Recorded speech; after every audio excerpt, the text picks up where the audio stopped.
রক্তে ঘামে ভেজা ফলানো ফসলের অধিকার চেয়ে পুলিশের গুলিতে শহীদ হলেন অন্তঃসত্ত্বা কৃষক রমণী অহল্যা। আগুন জ্বলে উঠল কাকদ্বীপে। সলিল চৌধুরীর কলমে লেখা হলো শপথ।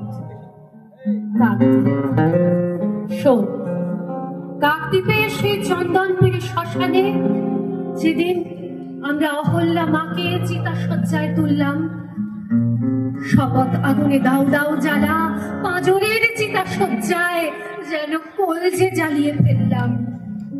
আহা, সেদিন আমরা হু হু করে কেঁদে চোখের নৌকো ভাসিয়ে হতাশার জোরে আছড়ে পড়েছি, কেঁদে শুধিয়েছি।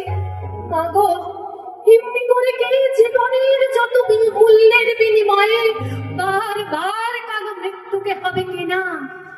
মৃত্যুর দামে কবে শোধ দেব জীবনের যত দেনা? সেদিন রাত্রে সারা কাকদ্বীপে হরতাল হয়েছিল। সেদিন আকাশে জল ভরা মেঘ বৃষ্টির বেদনাকে বুকে চেপে ধরে থমকে দাঁড়িয়েছিল।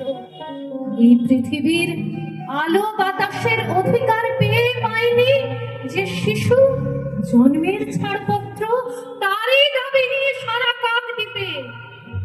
কোনো গাছে কোনো কুড়িরা ফোটেনি, কোনো অঙ্কুর মাথাও তোলেনি। প্রজাপতি যত আরো একদিন গুটি পোকা হয়েছিল। সেদিন রাত্রে সারা কাকদ্বীপে হরতাল হয়েছিল। তাই গ্রামনগর, মাঠ পাথার, বন্দরে তৈরি হও, কারখানে জলে দিন চির আধার তৈরি হও।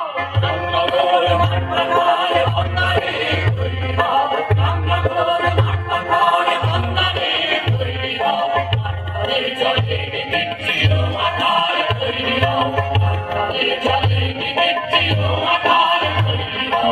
গ্রামনগর, মাঠ পাথার, বন্দরে তৈরি হও, গ্রামনগর, মাঠ পাথার, বন্দরে তৈরি হও, কারখানে জলে দিন চির